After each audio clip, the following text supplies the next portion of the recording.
Regards croisés? Quelles initiatives pour l'école numérique d'aujourd'hui et de demain? Bonjour à tous et bienvenue, nous sommes en direct du salon et du spot qui se tient jusqu'à demain à Paris. Pendant 2 jours, nous allons échanger et partager autour de ceux qui incarnent au quotidien le numérique éducatif français, ce sont les territoires. Alors à mes côtés en studio, j'ai le plaisir de recevoir Sébastien Goulot, délégué académique au numérique pour l'Académie de Bordeaux. Bonjour. Bonjour. Vous êtes accompagné de Stéphane Brunel, maître de conférence à l'Université de Bordeaux et vice-président de la Fédération française de robotique. Bonjour. Bonjour. Et enfin de Marc Chevalier, vous êtes facilitateur du cluster EdTech Nouvelle-Aquitaine. Bonjour. Bonjour. Alors passage obligé dans cette émission pour démarrer cette émission. Sébastien Goulot, je vais vous demander de me donner 3 chiffres qui caractérisent votre territoire et votre académie. Alors, le premier chiffre, ce sera 5. 5 parce que l'Académie de Bordeaux, c'est 5 départements. Lot-et-Garonne, Landes, Dordogne, qui sont des départements plutôt ruraux. Les Pyrénées-Atlantiques et la Gironde, qui est le plus grand département de France métropolitain. Deuxième chiffre, le nombre d'élèves, 715 783 de souvenirs. Tout ce qu'on développe dans l'Académie de Bordeaux, on le développe en premier lieu pour les élèves, pour améliorer leurs compétences qui seront valorisées dans les métiers futurs. Et le troisième chiffre, c'est 2020. 2020 pour 2020. Non pas qu'on aime bien le vin dans l'Académie de Bordeaux, mais surtout parce qu'on a comme projet d'accueillir la Coupe du Monde de robotique en France à Bordeaux en 2020. Eh bien justement, magnifique transition, on va en parler de cette Coupe du Monde ou plus spécifiquement de la robotique parce que c'est quelque chose qui est déjà assez développé au sein de votre académie. Est-ce que vous pouvez nous présenter quelques projets phares qui sont menés autour de la robotique sur votre territoire ? Oui, alors il y a énormément d'activités robotiques, d'actions qui sont menées par les établissements, principalement donc dans les zones d'activités pédagogiques de l'académie qui intègrent des collèges et des lycées. Donc il y a énormément de choses déjà qui se font, de compétitions locales. Et ce qu'on souhaite faire donc pour créer une communauté Robocop Junior, c'est de réorienter les différentes actions en utilisant le cahier des charges de la Robocop. De la Robocop qui sera justement de la Robocup, pardon, voilà. Et pas Robocop.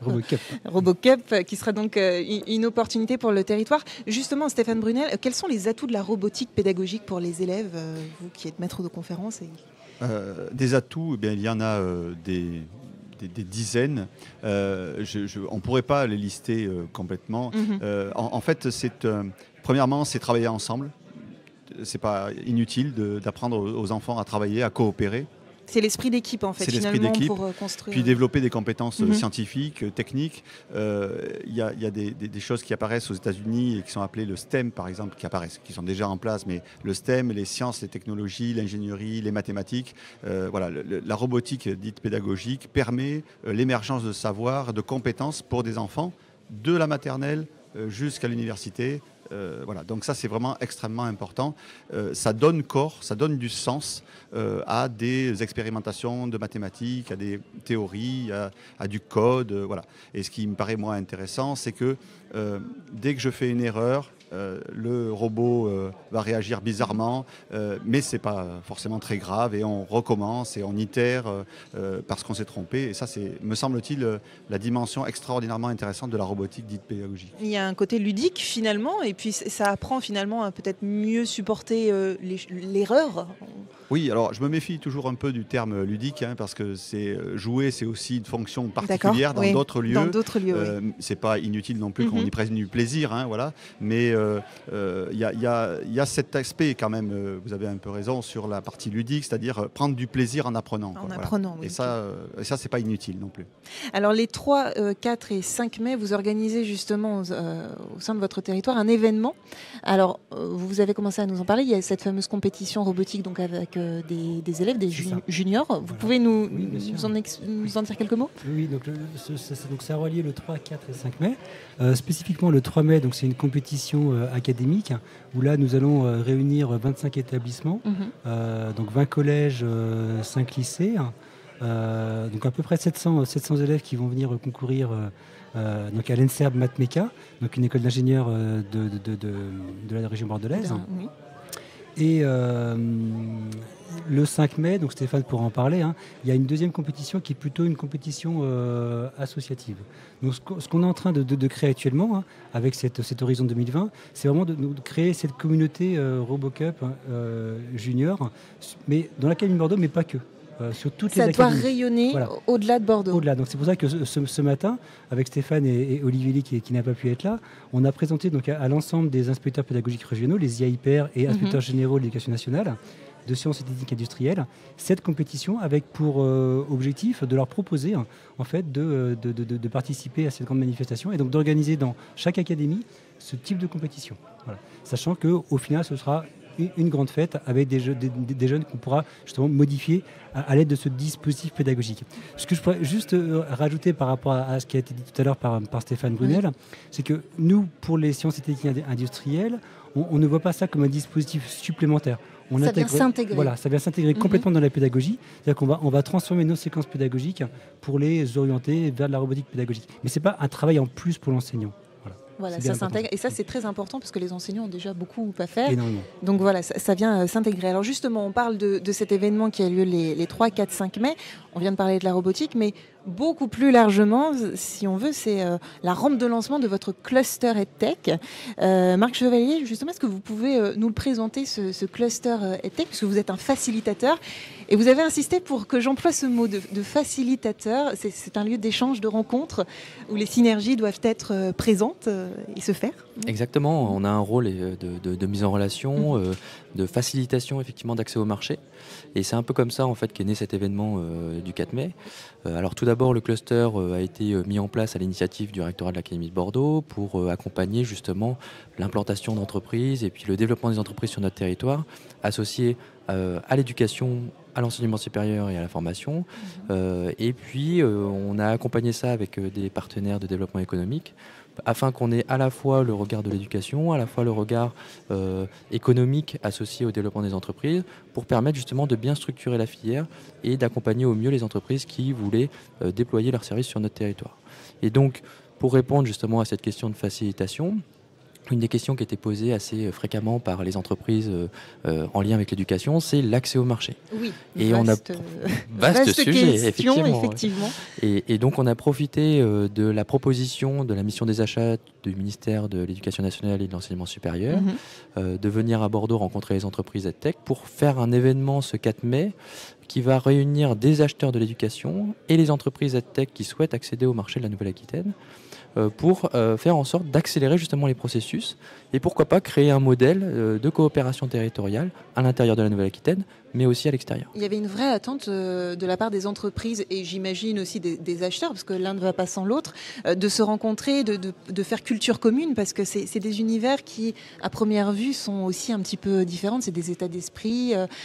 Oui, voilà, une culture finalement qui est différente. Exactement, on voit vraiment qu'il y a un langage qui est différent. Oui. Ce matin, on était sur une intervention avec la direction du numérique pour l'éducation, où on se rendait bien compte que le langage de l'entreprise n'est pas forcément le même de celui des acteurs de l'éducation.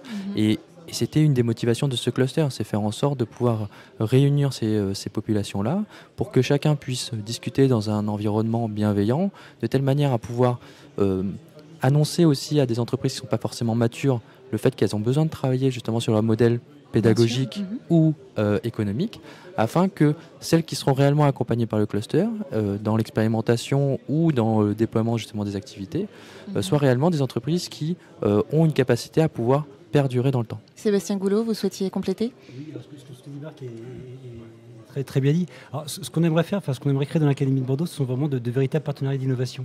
Faire du co-développement avec les entreprises pour les accompagner, pour que leurs produits correspondent au mieux à notre besoin. Donc, on doit être là pour définir le besoin de l'éducation des élèves, savoir quels sont leurs besoins dans la classe.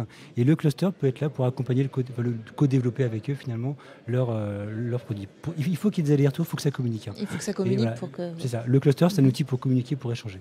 Et on s'intéresse, évidemment des EdTech spécialisés dans le monde de la robotique sont attendus, mais pas que.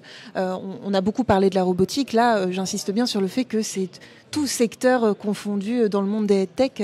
Ça, j'imagine que même si vous avez un axe très fort autour de la robotique, on attend tout EdTech intéressé. Exactement. On a eu la chance là, d'avoir une bonne communication relayée sur les réseaux sociaux en lien avec cet événement. Les EdTech seront des entreprises de la Nouvelle-Aquitaine, mais aussi de Paris, aussi de Marseille, aussi de Lyon, qui viendront effectivement rencontrer les acteurs, les acheteurs de la Nouvelle-Aquitaine, puisque c'est un marché potentiel. Et dans ces EdTech-là, on aura une bonne proportion dans celles qui représentent la Nouvelle-Aquitaine de robotique éducative, puisque le Bordeaux est assez en avance finalement sur ces questions-là.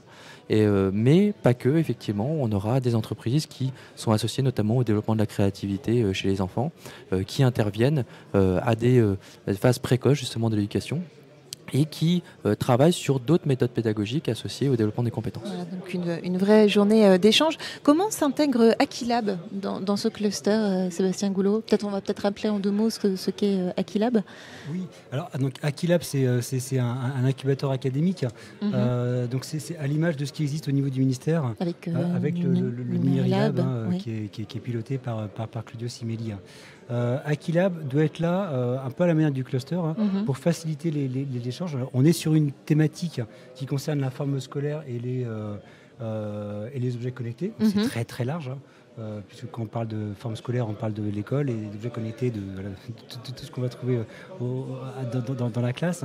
Donc le cluster est là pour rapprocher le monde de l'éducation, de la recherche et l'enseignement supérieur. Donc on va, à travers cet incubateur académique Aquilab, mener des projets, développer des projets. Donc, si je peux vous donner un exemple. Un exemple, un peu concret. Typiquement, alors on est encore sur de la robotique, on sort de la robotique pédagogique, mais on a monté un projet avec le SAPAD des Landes pour accompagner les enfants empêchés, notamment, à pouvoir...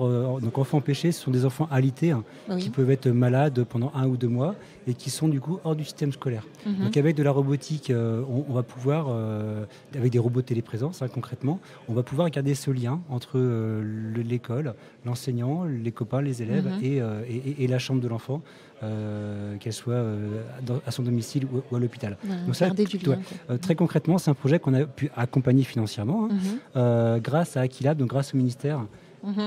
Donc important de le souligner. Ce cluster, il est aussi, fait aussi partie intégrante de votre projet IFRAN, Persévérons. Quel est son objectif? Je crois que ça parle de... Alors tous les projets IFRAN sont là pour créer des territoires d'innovation numérique. Donc dans l'Académie de Bordeaux, ce qu'on a voulu créer, donc c'est un projet qui est porté par l'ESP, par l'Université de Bordeaux, autour de la persévérance scolaire. Donc ça s'appelle Persévérons.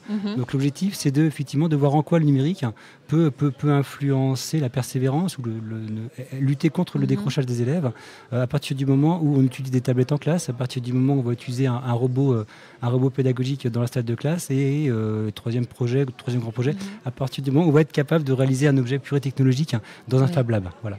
Donc on a encore une fois tout un écosystème qui s'est mis en place. Il y a plusieurs labos de recherche, plusieurs universités avec qui on travaille.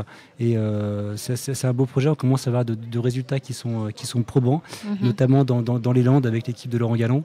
Donc on est plutôt confiant sur la suite. C'est clairement c'est une vraie fierté. Finalement, pour conclure, la robotique éducative, la boucle est bouclée entre IFRAN, entre la RoboCup, entre toutes les actions qui sont menées sur le territoire, que ce soit vis-à-vis du cluster, des différents partenaires mobilisés. C'est clair, je pense que Bordeaux a une vraie valeur ajoutée à apporter en lien avec cette thématique de robotique éducative. Alors, dans les années à venir, on espère que l'Académie de Bordeaux deviendra le barycentre de la robotique. Eh bien, merci beaucoup à tous les 3 d'être venus sur notre plateau. Nous nous retrouvons dans 1 heure pour une prochaine émission. À très vite. Au revoir. EduSpot, le numérique éducatif au cœur des territoires.